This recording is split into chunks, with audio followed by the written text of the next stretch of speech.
Hello students, साधना channel में आप सबका स्वागत है।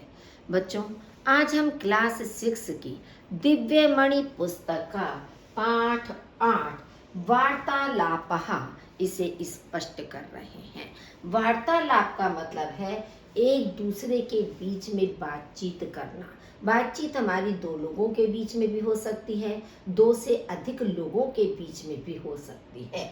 तो वार्तालापा का मतलब है पारस्परिक बातचीत, जिसमें संबोधन कारक का भी प्रयोग किया गया है। तो देखिए, इसमें किसी को पुकारने में संबोधन का प्रयोग होता है। संबोधन में सप्तमी विभक्ति होती है। देखिए, संबोधन कारक जबकि अधिकरण कारक या सप्तमी विभक्ति के बाद आता है, सप्तमी विभक्ति में संबोधन नहीं होता है। ठीक है, तो ये पंक्ति आपकी पुस्तक में गलत लिखी हुई है कि संबोधन में सप्तमी विभक्ति होती है। सप्तमी विभक्ति के बाद संबोधन कारक आता है अधिकरण कारक के बाद। तो जैसे है अनुजः हे मित्र तव नाम किम अस्ति। हे मित्र, तव नाम माने तव माने तुम्हारा, नाम किम माने क्या, अस्ति माने है। हे मित्र, तुम्हारा नाम क्या है। मित्रम, हे मित्र, मम नाम रवि अस्ति। मित्र, मेरा नाम रवि है। अनुजः हे रवि त्वम किम पठसि। कि हे रवि, त्वम माने तुम, किम माने क्या, पठसी माने पढ़ रहे हो। हे रवि, तुम क्या पढ़ रहे हो। रवि बंधु अहम संस्कृतम पठामि। हे मित्र, बंधु कहते हैं मित्र को, कि मित्र अहम माने मैं, संस्कृतम पठामि माने पढ़ रहा हूँ, मैं संस्कृत पढ़ रहा हूँ। शिक्षकः हे छात्रः यूयं किं पठत। हे छात्रों, तुम सब क्या पढ़ रहे हो। यूयम माने तुम सब, किम माने क्या, पठत माने पढ़ रहे हो। हे छात्रों, तुम सब क्या पढ़ रहे हो। छात्रः वयं संस्कृतं पठामः। वयं माने हम सब, संस्कृत पठामः माने पढ़ रहे हैं, हम सब संस्कृत पढ़ रहे हैं। शिक्षक हे छात्राः किम यूयं अवकाश समये क्रीडा क्षेत्रम गच्छत। हे छात्रों, क्या तुम सब अवकाश के समय पर, अवकाश के समय पर का मतलब छुट्टी के समय पर, क्या तुम छुट्टी के समय में या अवकाश के समय में क्रीडा क्षेत्रम खेल के मैदान में गच्छत माने जाते हो। छात्रः आम गुरुदेव वयम अवकाश समये क्रीडा क्षेत्रम गच्छामः तत्र स्नेहेन च क्रीडामः। आम माने हाँ, हाँ गुरुदेव, वयम माने हम सब, अवकाश समय अवकाश के समय में, क्रीड़ा क्षेत्रम खेल के मैदान में, गच्छामः माने जाते हैं। हाँ गुरुदेव, हम सब अवकाश के समय में खेल के मैदान में जाते हैं। तत्र स्नेहेन च क्रीडामः। तत्र माने वहाँ, स्नेहेन माने प्रेम से या प्यार से, क्रीडामः माने खेलते हैं, और वहाँ स्नेह से खेलते हैं। शिक्षकः क्रीडनं स्वास्थ्याय हितकरं भवति। क्रीडनं माने खेलना, स्वास्थ्याय स्वास्थ्य के लिए, हितकर माने लाभकारी, भवति होता है। खेलना स्वास्थ्य के लिए लाभकारी या हितकारी होता है। अतः पठनेन समम क्रीडनम अपि आवश्यकम अस्ति। इसलिए पठनेन समम पढ़ने के समान, क्रीडनम अपि खेलना भी, आवश्यकम अस्ति आवश्यक है। इसलिए पढ़ने के समान खेलना भी आवश्यक है। अतः ध्यानेन पठितव्यम। इसलिए ध्यान से, पठितव्यम माने पढ़ना चाहिए। ध्यानेन क्रीडितव्यम, ध्यान से खेलना चाहिए। ध्यानेन एव सर्वाणि कार्याणि कर्तव्यानि।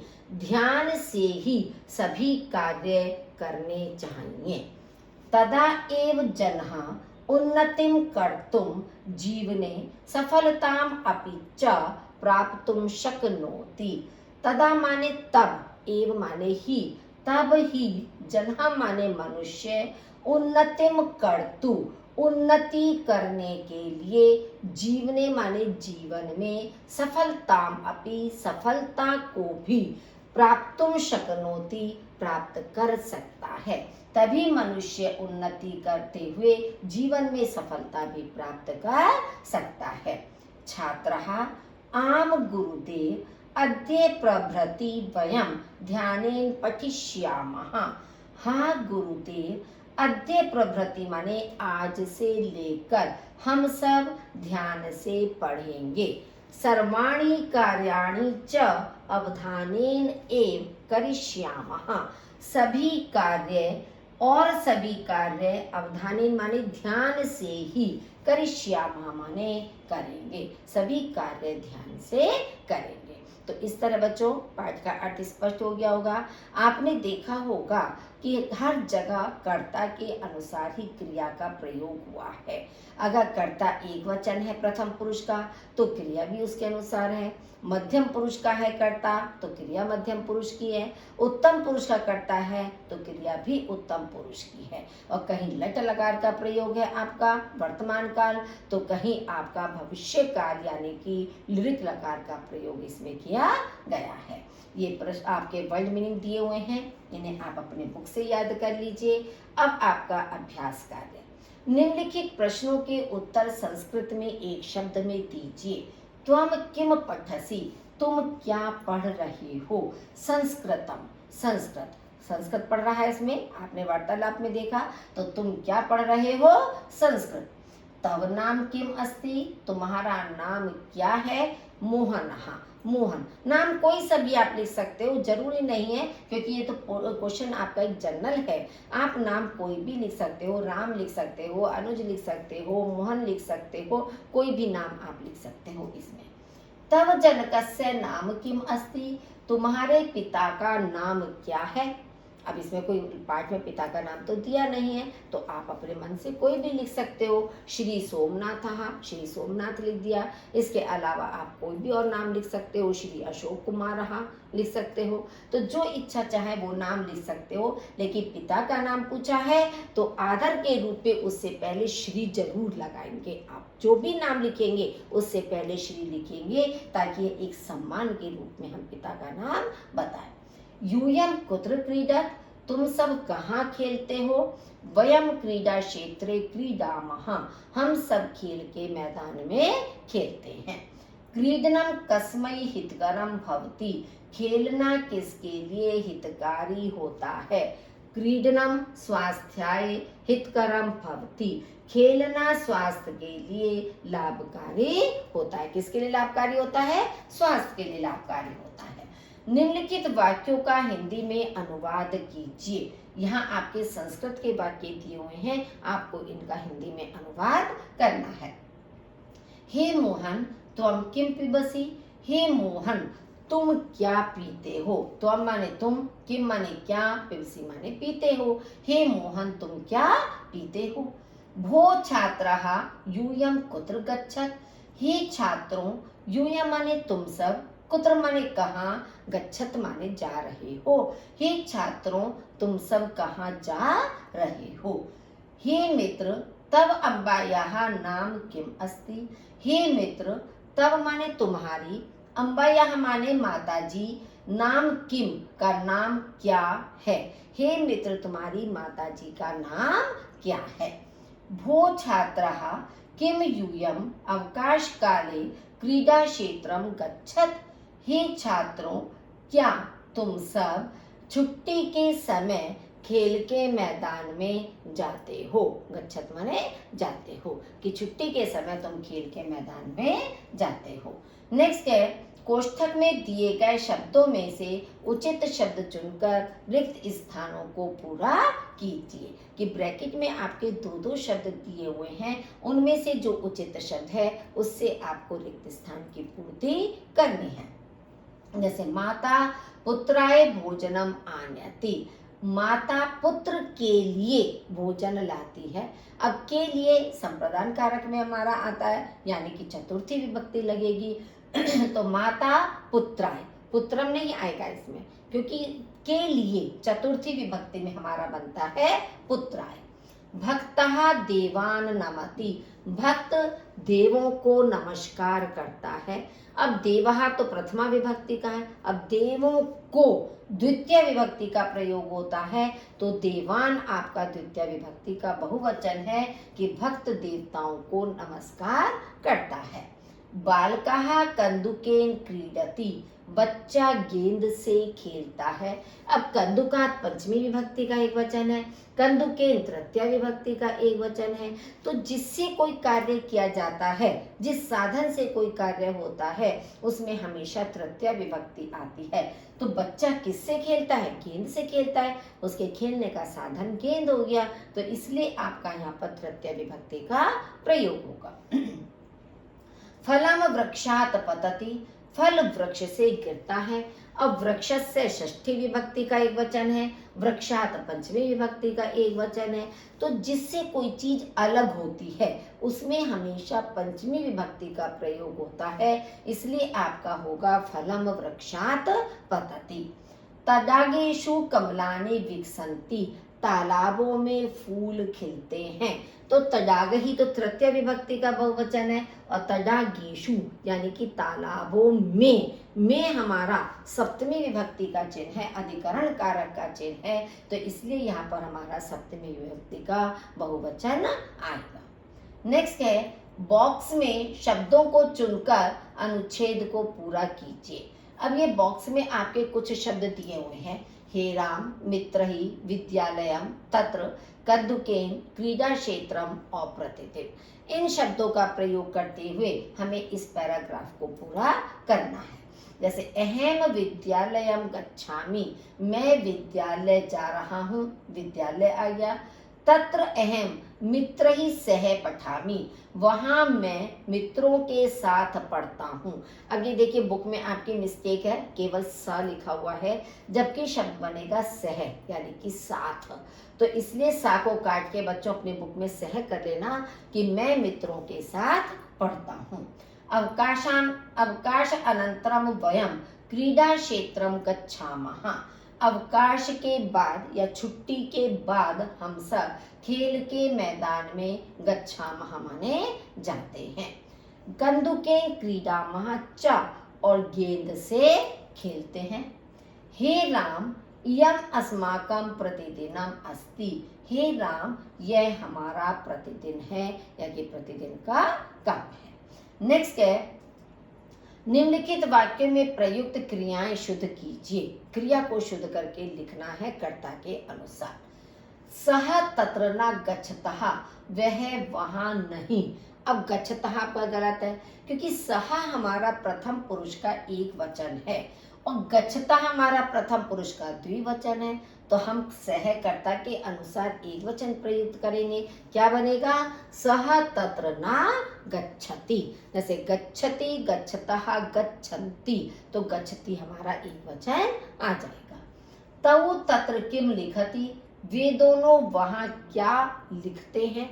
अब ये लिखती तो एक वचन का आ गया, जबकि यहाँ तौ द्विवचन है तो क्रिया भी द्विवचन आएगी। तो तौ तत्र किम लिखतः, ता शब्द है बच्चों, ये पहले गलती से था बन गया था, फिर इसको ठीक किया है तो लिखतः, वे दोनों वहां क्या लिखते हैं। नरेशः अद्य गृहं गच्छामि, नरेश आज घर जा, गच्छामि उत्तम पुरुष का आ गया है, जबकि नरेशः एक वचन के लिए प्रयुक्त हुआ है, तो नरेशः अद्य गृहं गच्छति, गच्छति आपका शब्द इसमें आएगा। नेक्स्ट है, पत्राणि फलानि च पततः, पत्र और फल पत्राणि फलानि च पततः, पत्ते और फल बहुवचन है, जबकि पततः आपका द्विवचन है, तो क्या होगा? पत्राणि फलानि च पतन्ति, पत्ते और फल गिर रहे हैं। यूयम अत्र किमर्थम आगच्छसि, तुम सब यहाँ किस लिए आते हो। अब यूयम मध्यम पुरुष का बहुवचन है, जबकि आगच्छसि मध्यम पुरुष का एक वचन है, तो बहुवचन क्या बनेगा? आगच्छत। यूयम अत्र किमर्थम आगच्छत। निम्नलिखित वाक्यों का संस्कृत में अनुवाद कीजिए। रोहित, तुम क्यों नहीं पढ़ रहे हो।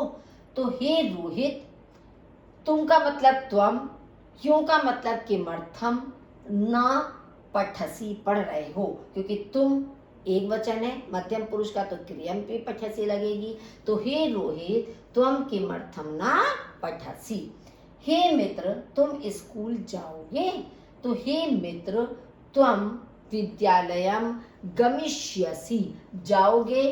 क्यों? क्योंकि ये आपका भविष्य काल है, लिरिक लकार है, तो इसलिए बनेगा आपका गमिष्यसि। बच्चों तुम यहाँ क्या कर रहे हो। बच्चों हे बालकः तुम यहाँ क्या कर रहे हो, यानी कि हम एक के लिए नहीं पूछ रहे हैं। क्यों? क्योंकि बच्चों शब्द दिया हुआ है, तो तुम यहाँ पर ना करके हम लिखेंगे यूयम। हे बालकः यूयम अत्र किम कुरुत, तुम यहाँ क्या कर रहे हो। मोहन तुम यहाँ आओ, तो हे मोहन त्वम अत्र आगच्छ।